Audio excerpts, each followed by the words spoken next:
Buenos días, mis queridos hermanos. Le ruego a nuestro Dios que nos envíe su Espíritu, que nos capacite para poder entender su verdad, su realidad, su perspectiva. Eh, Hoy vamos a tratar un tema sencillo, aparentemente, pero que tiene mucha enseñanza, mucha profundidad. Y lo vamos a ver enseguida, ¿verdad? Hoy vamos a hablar, el tema que hoy vamos a tratar es la creación. Pero antes de entrar en este tema,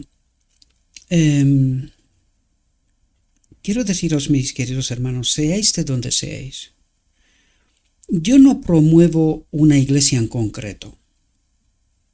Como creo que habéis visto, y probablemente mis hermanos podían estar enfadados muchas veces, o la mayoría de las veces, a no ser que el texto me obligue, yo no utilizo una iglesia en concreto, aunque hay una iglesia que tiene toda la verdad, que tiene el último mensaje para este mundo. Ayer me preguntaba alguien de la última reflexión, que le resultó impactante no solamente a ellos, sino que también a mí, por pequeños matices, detalles, ¿verdad?, que había en el texto. Y me preguntaba que de qué iglesia, de qué denominación estoy. Le contesté a modo personal, y también lo haré a modo público ahora mismo.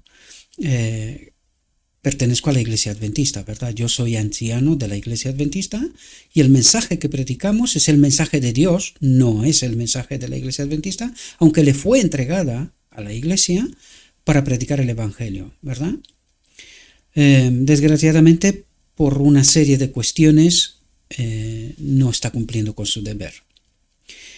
Pero también hay otro tipo de personas que me mandan otro tipo de mensajes. Y hoy, antes de entrar en nuestra reflexión, normalmente no hago esto y pido perdón, que me veo obligado, pero quiero explicaros cuestiones, conceptos, principios, mecanismos, precisamente a través de un mensaje que me dejó alguien. Yo le agradezco, voy a ser honesto, siempre os he pedido, déjenme vuestras incógnitas para que podamos resolver juntos cosas. Y yo no voy a hablar en contra, sino simplemente quiero resaltar ciertas cuestiones para que podamos darnos cuenta cómo obra la iniquidad y cómo obra Dios, ¿verdad? Y fijaos el mensaje que me deja una persona. Aparte de muchas otras que me dejan mensajes de agradecimiento, ¿verdad? Y todas esas cuestiones que yo, dadlo por hecho, agradezco anticipadamente vuestras aportaciones. No siempre contesto porque no tengo mucho tiempo, esta es la realidad. Tengo una familia, los tiempos son como son y ya sabes que es complicado. Y más cuando tratas de guardar los mandamientos de Dios y la fe de Jesús, los principios, ¿verdad? Nosotros, como hijos de Dios, no podemos andar jugándonos, ¿verdad?, con la verdad y con el engaño. No podemos hacer esto. Me refiero a nuestro trabajo. Entonces es difícil trabajar y ser honesto al mismo tiempo. No es fácil, ¿verdad? No lo es fácil. No es fácil, de verdad os lo digo. Ahora bien, alguien me dejó, es la primera parte de lo que veis en la pantalla, y dice esta persona, ¿no? Dice, acá uno se duerme. Dice, el tema sería interesante. Es curioso, se duerme, pero el tema es interesante. Aquí diría yo que hay algo de confusión, ¿no? Al menos aparente, ¿verdad? Si el tema es interesante, ¿por qué te duermes? Mi humilde opinión es, y por lo que va a decir a continuación, ¿verdad?, es que cree tener mayor luz, mayor entendimiento, ¿verdad? Ojalá fuera así. Pero si fuera así, ¿por qué se duerme? Dice, el tema sería interesante, dice, si no fuera por la forma aburrida y redundante. Bien, Esto lo he escuchado yo, no os lo puedo contar, la cantidad de veces que he escuchado este argumento. Pero mis queridos, justamente antes tuve una conversación con un hermano y amigo de mi alma, un anciano de iglesia también, y le decía, mira, es muy difícil, y esto lo digo, mis queridos hermanos, os lo cuento por mi experiencia personal. Es muy difícil leer ciertas cosas y conseguir extraer todos los nutrientes, es decir, todas esas perlas escondidas que están en la palabra de Dios, cuando no tienes claro todo el plan de salvación. Podemos quedar sorprendidos. Yo mismo os lo dije que en la reflexión anterior me quedé sorprendido al preparar y al estudiar el tema, ¿verdad?, de ciertos matices, pero que son tremendamente importantes, que dan un giro total al plan de salvación que yo conocía, ¿verdad? Por lo tanto, inevitablemente descubriremos cosas a medida que avancemos, ¿verdad? Ahora, por la gracia divina, pues ya tenemos un respaldo de unas 500 y tantas reflexiones, ¿verdad? Y tenemos más fundamento, ¿no? También hablo con mucho más conocimiento. Todos aquellos que empiezan la obra desde su inicio, que no es fácil, hay que ser valiente ya a estas alturas, pero se van a dar cuenta de la progresión de un servidor mismo, ¿verdad? Aún teniendo claros muchos conceptos en aquel momento, hay una clara y evidente progresión hasta llegar a este momento. Ahora, ¿qué es lo que no he hecho yo nunca? Rechazar escuchar a alguien. Hay momentos cuando sí empiezo una reflexión de otra persona, sea quien sea, no es relevante, ¿no? Y cuando empieza a decir una detrás de otra ciertas cosas que yo sé que son apostasía, es apenas ahí donde yo abandono. O sea, dejo de ver aquella reflexión porque no necesito meter basura en la cabeza, ¿no? Ahora bien, lo que estaba comentando con mi amigo y hermano antes es todos aquellos que siguen este ministerio desde sus inicios o más o menos, ¿verdad? Hay que hacerse una pregunta, ¿por qué lo sigue? La cuestión aquí es la siguiente. Nosotros no podemos ser incoherentes. Yo no puedo ser incoherente. Entonces, cuando tú ves la obra que empecé al inicio y hasta hoy, es bastante difícil encontrar incoherencias. Alguno diría ahora que es vanidad. No me estoy apuntando a mí. Estoy apuntando de quién es esta obra y que no por casualidad se llama el último mensaje del cuarto ángel. ¿Verdad? No por casualidad. Porque esta es la obra de Cristo, queridos. Yo los dije en multitud de ocasiones. El día que yo veo que no soy inspirado por el Espíritu Santo para poder tener discernimiento y poder explicaros, sería un gravísimo error por mi parte, y créanme, jamás lo haré, el día que yo veo que no soy inspirado por Cristo mismo para poder hacer esta obra, yo saldré, diré claramente, queridos hermanos, hasta aquí, por la razón que fuera, esta obra debe de haber pasado a otra persona, a otro valiente. Porque yo o sea, me falta el discernimiento para poder explicar lo que tengo que explicar. Ahora bien, él dice, la forma aburrida y redundante. Queridos hermanos, no es casualidad que repito textos, me paro sobre textos, hay tantas cosas y muchas cosas que trato de no decirlas en el momento inadecuado, ¿verdad? Sin embargo, trato de extraer todo lo que puedo en cada momento, según el texto en donde nos encontramos, para que podamos averiguar cuanto más, ¿verdad?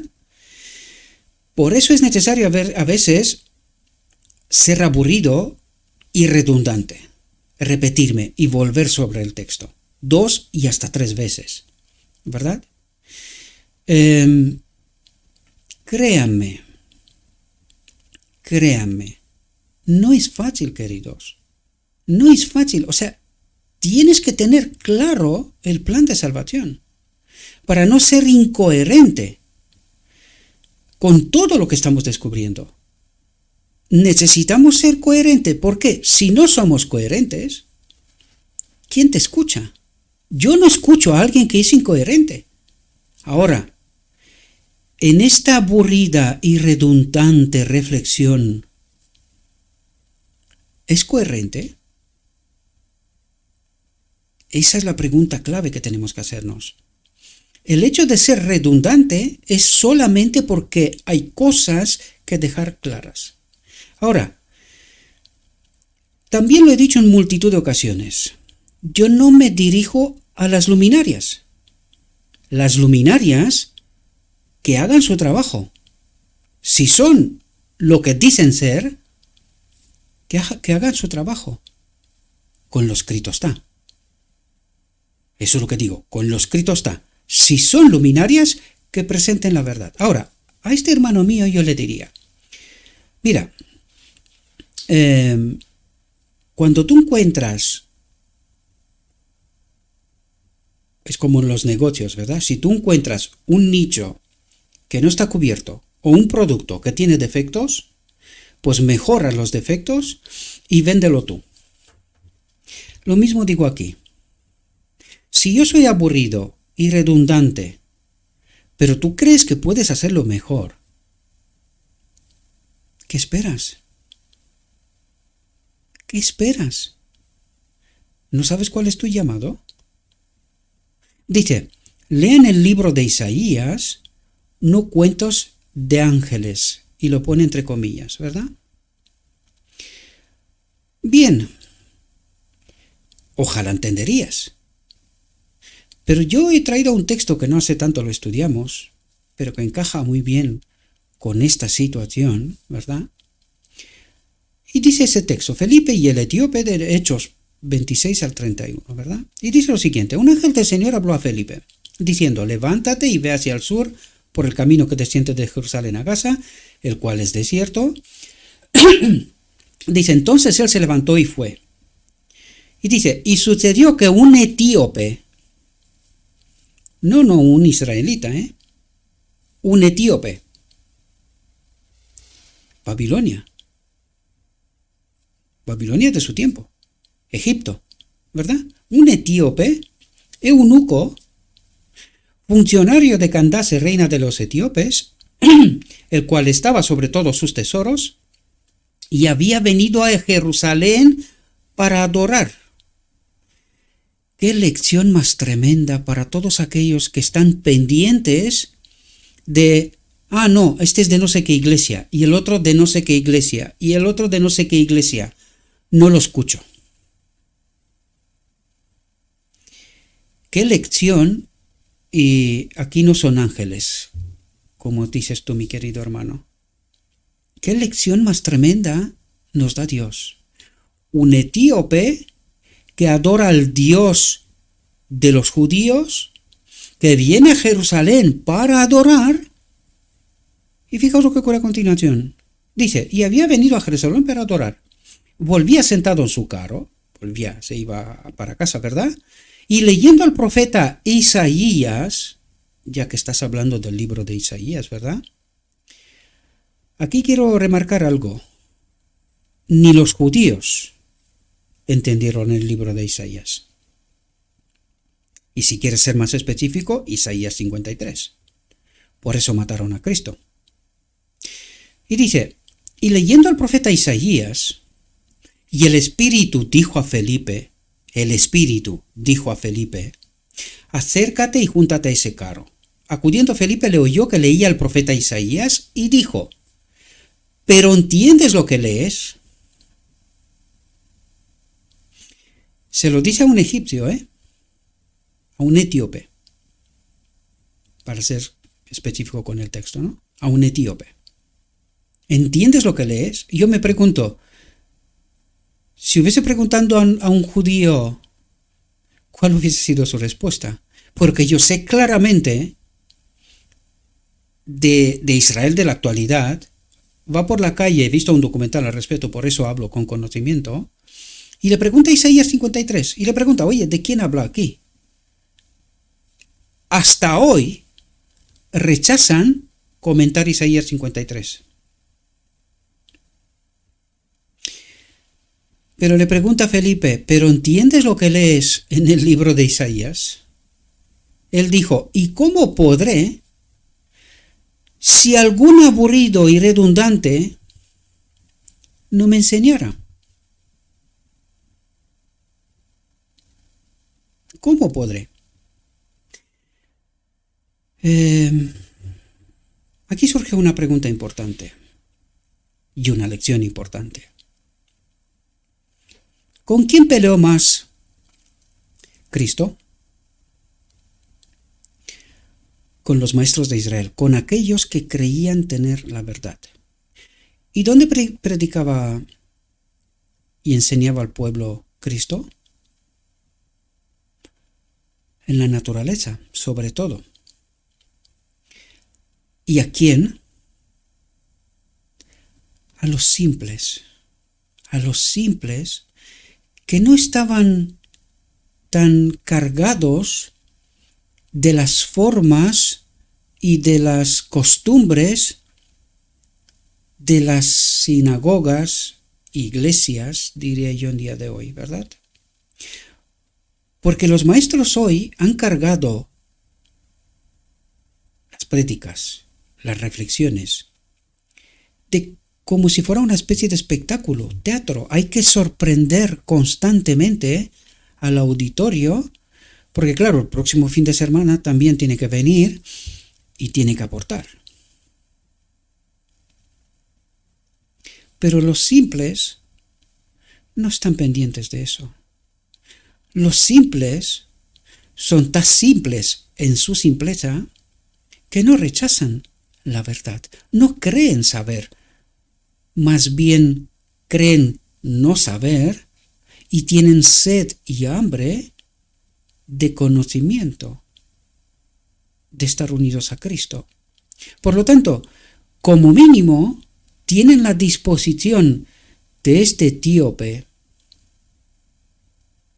que recalco una vez más, ni pretendía ser cristiano o adorador del verdadero Dios, ni pretendía saber la verdad, pero sí tenía la sencillez de querer aprender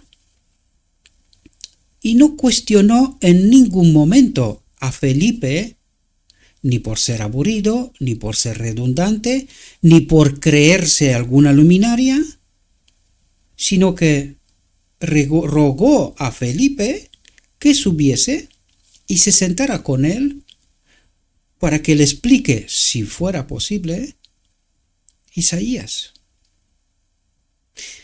Pero desgraciadamente nosotros, en lugar de estar unidos con el Espíritu, con sed y hambre de la palabra, tratar de escuchar y entender, luego comprobar, como buenos bereanos, ¿verdad?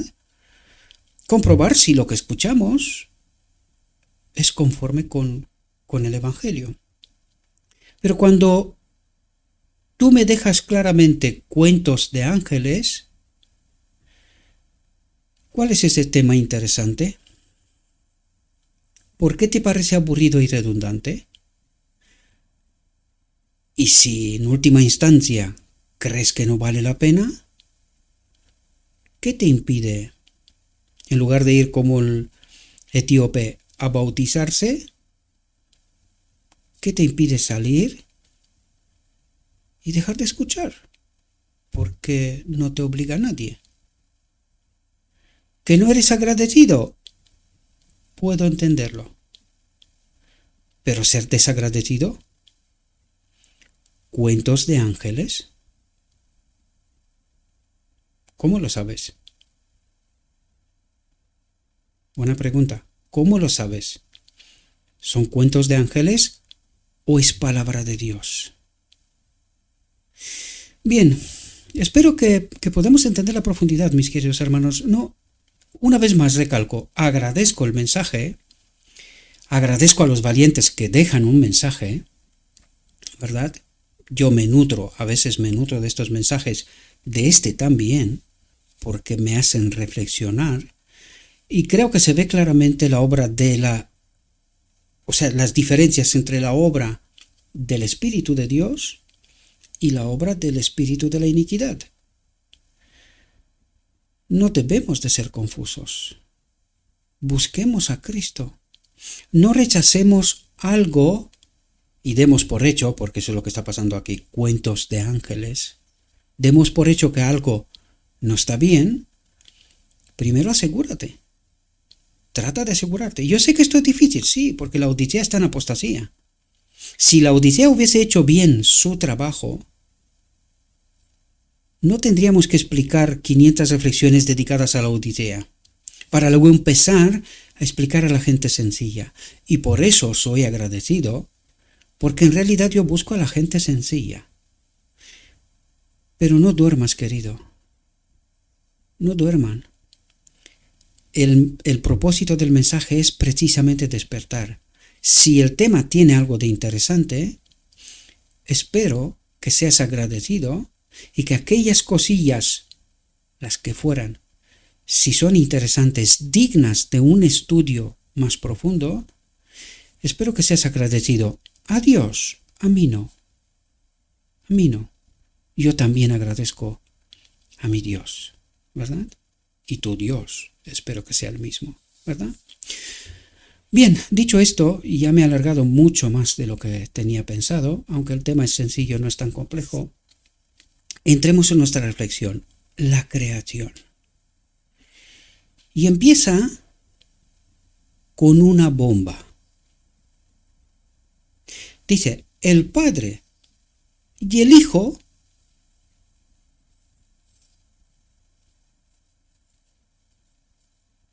silencio para reflexionar. Si el Padre y el Hijo son amor y justicia, ¿por qué desconsideran al Espíritu Santo? Si es un tercer Dios, igual, coigual, como dice la Odisea. ¿Dónde está el Espíritu Santo aquí?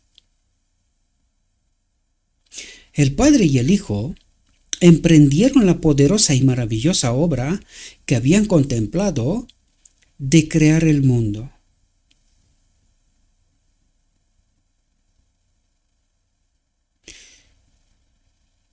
No es la primera vez que vemos esta afirmación. En la reflexión anterior también vimos que hablaba del Padre y del Hijo. Y vuelvo a preguntar, si nuestro Dios es quien dice ser amor y justicia, ¿por qué desconsidera a un otro Dios? Si ellos son tres. Entonces, no es ni amor ni justicia. Y aquí resalta otra pregunta. ¿Y quién trata de pervertir el carácter de Dios? Porque de eso estamos hablando. ¿Quién es Dios? ¿Cuál es su carácter? Él es amor y justicia. ¿Quién trata de pervertir el carácter de Dios para que desconsidere a un tercer Dios? ¿Y quién sería este Dios desconsiderado?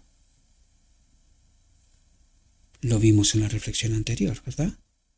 ¿Quién es este Dios descontento de ser desconsiderado y se está suplantando como Dios,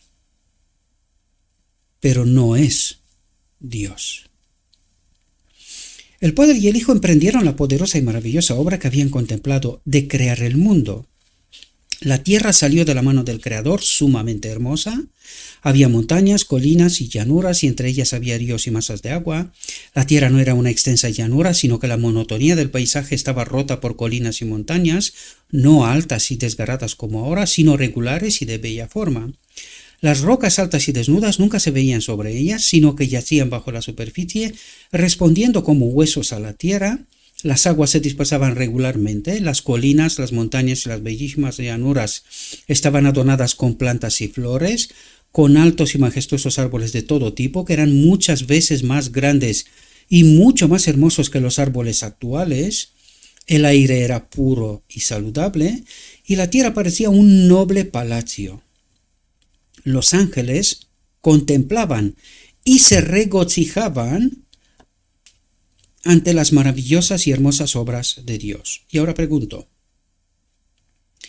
¿sabían los ángeles, ya que hago un paso atrás, ¿verdad? La reflexión anterior, ¿sabían los ángeles cuáles son las obras de Dios? ¿Era Dios digno de ser cuestionado como lo vimos en la reflexión anterior? Pues espero que veáis que no, queridos. Y fijaos, toda la obra de Dios, que no me voy a detener mucho sobre ella, aunque está muy cuestionada hoy en día, ¿verdad? Pero fijaos, los ángeles conocían las maravillosas y hermosas obras de Dios, y no había ninguna razón para cuestionar a Dios.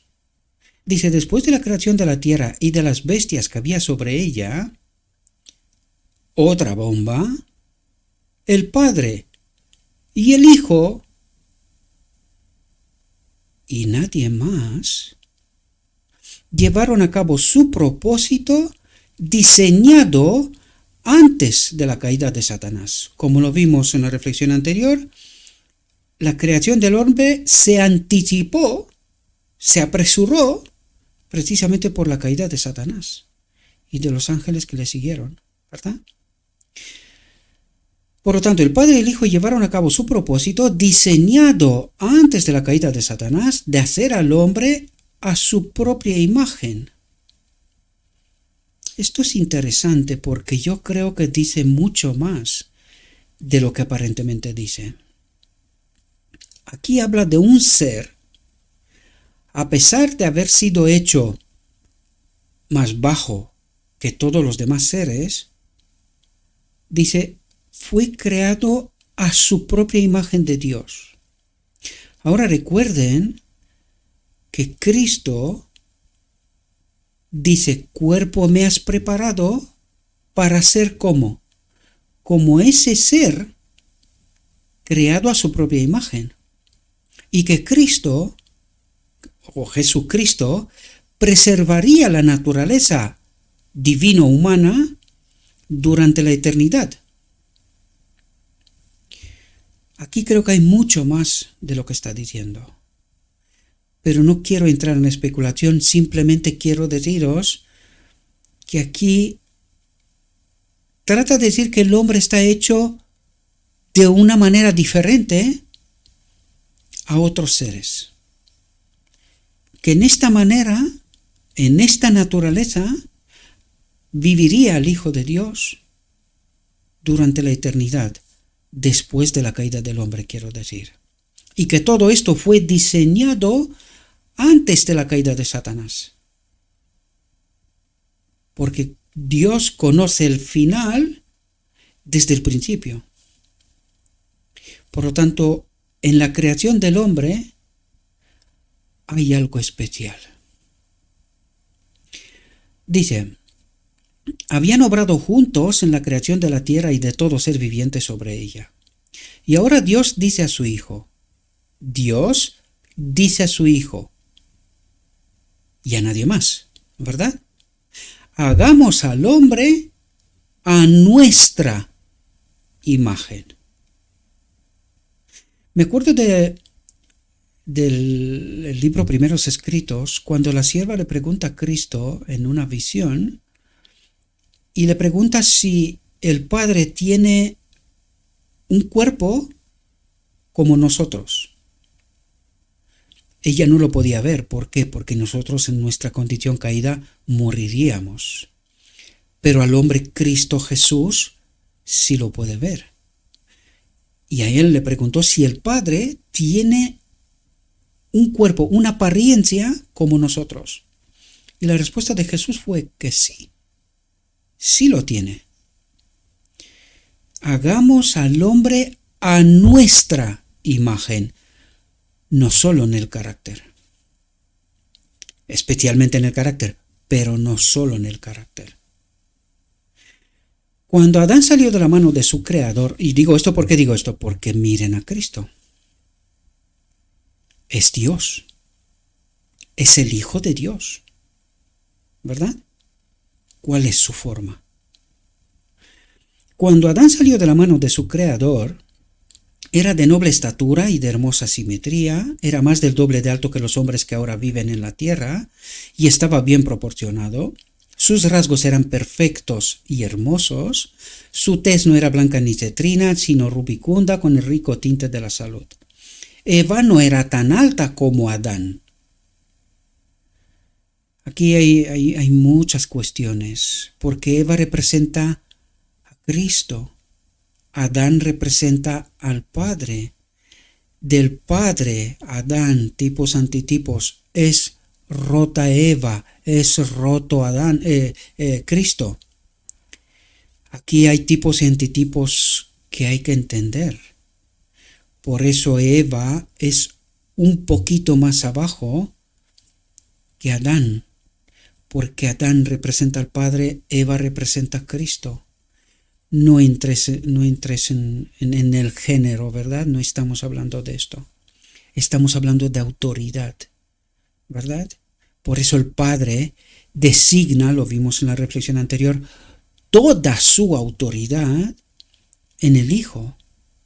Que Él sea la imagen del Padre, ¿verdad? Dice, su cabeza llegaba un poco por encima de los hombros de Él. También ella era noble, de perfecta simetría y muy hermosa. Dice, esta pareja sin pecado no llevaba vestimentas artificiales. Vestimentas artificiales. Esto dice algo.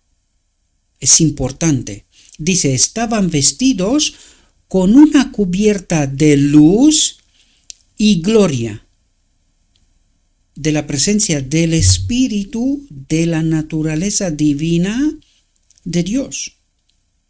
Una cubierta de luz y gloria. Y esto fue lo que perdió Lucifer, los ángeles caídos y nosotros. Esta luz y gloria, que es el carácter de Dios, la ley de Dios, la autoridad de Dios sobre nosotros, ¿verdad? Como la que llevan los ángeles, dice, mientras vivían en obediencia a Dios, este círculo de luz los envolvía. Es decir, era como lo que tenemos nosotros hoy en día, nuestro DNI, Documento Nacional de Identidad, o pasaporte, que refleja bajo qué autoridad nos encontramos. Pues este círculo de luz reflejaban bajo qué autoridad vivían, ¿verdad? Aunque todo lo que Dios había hecho estaba en la perfección de la belleza y no parecía faltar nada en la tierra que Dios había creado para hacer felices a Adán y Eva, sin embargo, les manifestó su gran amor plantando un jardín especialmente para ellos. Es decir, Dios les hizo una casa, un jardín especialmente para ellos, su casa, en medio de la tierra, que también era su casa, ¿verdad? Dice, una parte de su tiempo debía ser ocupada en el feliz empleo de arreglar el jardín y otra parte en recibir las visitas de los ángeles, escuchando su instrucción y en feliz meditación. Es decir, había un tiempo de adoración, visitas de los ángeles, Cristo y otros ángeles, pero especialmente Cristo, ¿verdad? Esto ya revela el cuidado que Dios tiene sobre su creación, sobre su dominio, ¿verdad? Y cómo ejerce su autoridad, ese amor y esa justicia. Dice, su trabajo no era agotador. Interesante afirmación. Hay quien piensa que en el reino de Dios no trabajaremos. Sí trabajaremos, pero no tiene nada que ver con lo que está pasando en esta tierra, en absoluto. Su trabajo no era agotador, sino agradable y estimulante. Este hermoso jardín iba a ser su hogar, su residencia especial, dice. ¿Por qué especial?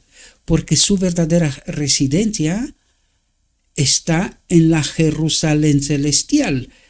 Entienda la metáfora. Hay un lugar donde está el trono de Dios, ¿verdad? Y allí Cristo dijo que a nosotros, el hombre caído y restaurado, Cristo le iba a preparar un lugar, ¿verdad? Por lo tanto, esta residencia especial en esta tierra, había una residencia de hecho en la ciudad de Dios, ¿verdad?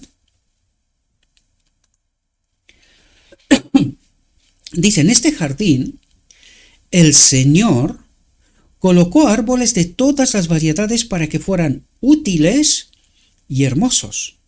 Había árboles cargados de frutos exuberantes, de rica fragancia, hermosos a la vista y agradables al gusto, diseñados por Dios para ser alimento de la santa pareja. Estaban las hermosas vides que crecían erguidas, cargadas con su carga de frutos, que no se parecen a nada que el hombre haya visto desde la caída. No se parecen a nada que el hombre haya visto desde la caída. Me pregunto, ¿y cuántas ganas tengo, queridos, de experimentar esto? No sabéis. Y estoy convencido que muchos de vosotros tenéis esta gana. Deseáis experimentar esta realidad. Dice, los frutos eran muy grandes y de diferentes colores, algunos casi negros, otros morados, rojos, rosados y verde claro. Este hermoso y exuberante crecimiento de la fruta en las ramas de la vid se llamaba uvas. No se arrastraban por el suelo, aunque no estaban sostenidas por espalderas, sino que el peso del fruto las inclinaba. Dice, fue la feliz labor de Adán y Eva formar hermosas enramadas con las ramas de la vid y adiestrarlas, formando moradas con los hermosos árboles y follajes vivos de la naturaleza, cargados de fragantes frutos. Dice, la tierra estaba revestida de un hermoso verdor, mientras que miríadas de fragantes flores de todas las variedades y tonalidades brotaban en rica profusión a su alrededor. Todo estaba dispuesto con gusto y gloria. En medio del jardín estaba el árbol de la vida, cuya gloria superaba a la de todos los demás árboles. Su fruto se parecía a las manzanas de oro y plata, y debía perpetuar la inmortalidad. Debía perpetuar la inmortalidad. Las hojas tenían propiedades curativas. Propiedades curativas. Interesante. Es decir, comiendo de este árbol aseguraba la eternidad y un perfecto funcionamiento de este organismo, de este ser, ¿verdad? Porque eso es lo que trata de decir. Las hojas tenían propiedades curativas, por decir preventivas, a no pensar que hay enfermedad y que tenía que curar. No, tenían rol preventivos. Ya sabemos que muchas flores, plantas tienen propiedades curativas. Es decir, si tú consumes, no te enfermas, sino que consiguen tener una armonía, un perfecto funcionamiento del organismo. Incluso hoy, ¿verdad? Nosotros las utilizamos después de aparecer los síntomas, pero allí las utilizamos como alimento y tenían propiedades curativas, ¿verdad? Dice, la pareja santa era muy feliz en el Edén, se les concedió un control ilimitado sobre todos los seres vivos, un control, dice, ilimitado. El león y el cordero se divertían juntos, pacíficamente e inofensivamente, a su alrededor, o dormían a sus pies. Pájaros de todos los colores y plumajes revoloteaban entre los árboles y las flores y en torno a Adán y Eva, mientras su música melódica resonaba entre los árboles en dulce concordancia con las alabanzas de su Creador. Dice, Adán y Eva estaban encantados con las bellezas de su hogar en el Edén, encantados. Se deleitaron con los pequeños cantores que los rodeaban, luciendo su brillante y grácil plumaje y emitiendo su alegre música. La santa pareja se unió a ellos y elevó sus voces en armoniosos cantos de amor, alabanza y adoración, atentos al Padre y a su querido Hijo. Otra vez, el Dios de la justicia parece ser que hace injusticia a un tercer Dios. Me acuerdo que en alguna ocasión alguien me preguntaba si había textos que diga claramente que la Trinidad es falsa.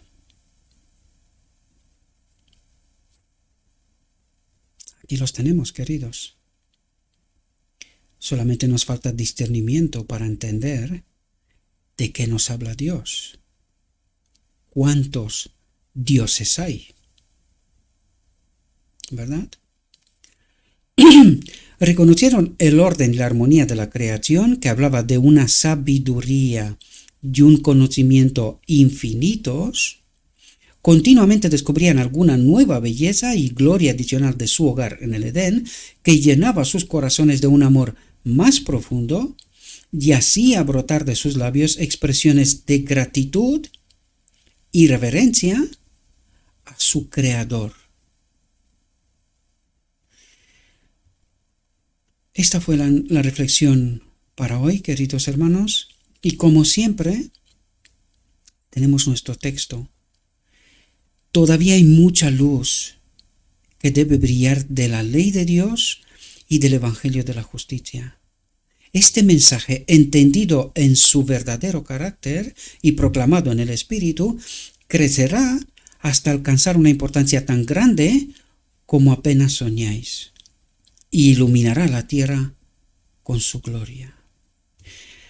No quiero finalizar, mis queridos hermanos, sin dar gracias a todos aquellos que han decidido compartir estos materiales, porque desde hace unas reflexiones para acá hay una pequeña explosión de visualizaciones, de suscripciones, de gente que deciden seguir a Cristo. Y digo bien, a Cristo. Mi invitación es id a lo escrito está. Traten de entender si lo que estamos presentando, en primer lugar, es lo escrito está y si es la verdad. Si no lo es, anatema. Pero si lo es, sed agradecidos. Compartan. Dad me gusta si queréis, es una forma que YouTube promueve estos materiales. Y aquellos que tienen el llamado, proclamen estas verdades. Porque hay un mundo en desconocimiento, mis queridos hermanos, y vez tras vez me encuentro con mensajes, mucho más mensajes en todos los demás canales, agradecidos. Hay gente que todavía tratan de comprender y no dejan mensajes, pero sí dejan un me gusta o siguen viendo las reflexiones, y para mí esto es una razón de ser contento, ¿verdad? Porque toda esta obra en algún momento dará su fruto. Y yo sé que no es fácil, No, lo sé que no es fácil. Ser coherente, entender el plan de salvación, abrir la boca y no decir idioteces, y que la gente pueda comprender reflexión tras reflexión, verdad y no apostasía, santificándose y purificándose, es decir, comprender la verdad y echar fuera toda falsa doctrina. Esta obra no es fácil. Si no te acompaña Cristo, si solo es por tu voluntad y no te acompaña Cristo, lo recalco, por eso he dicho al principio, el día que me falta el discernimiento para poder presentaros lo escrito está, saldré públicamente y diré, hasta aquí me acompañó el Señor y no tengo nada más que deciros. La obra pasará al aquel que Cristo escoja que presente estas verdades. Y una vez más recalco, no me señalo a mí. Esta no es mi obra. Es Cristo, el último mensaje del cuarto ángel. El nombre de este ministerio no está al azar. Es el último mensaje, el espíritu de profecía, del cuarto ángel, de Cristo, que iluminará, dará discernimiento para que todos aquellos sencillos que quieren saber, puedan saber y que sean salvos. Este es mi deseo y esta es la obra. Le ruego a nuestro Dios que nos envíe su Espíritu, que nos capacite para poder entender su verdad, su realidad, su perspectiva. Y os deseo, mis queridos hermanos, que tengáis un próspero día y en todo lo que os he dicho, os lo he dicho en nombre de Cristo Jesús.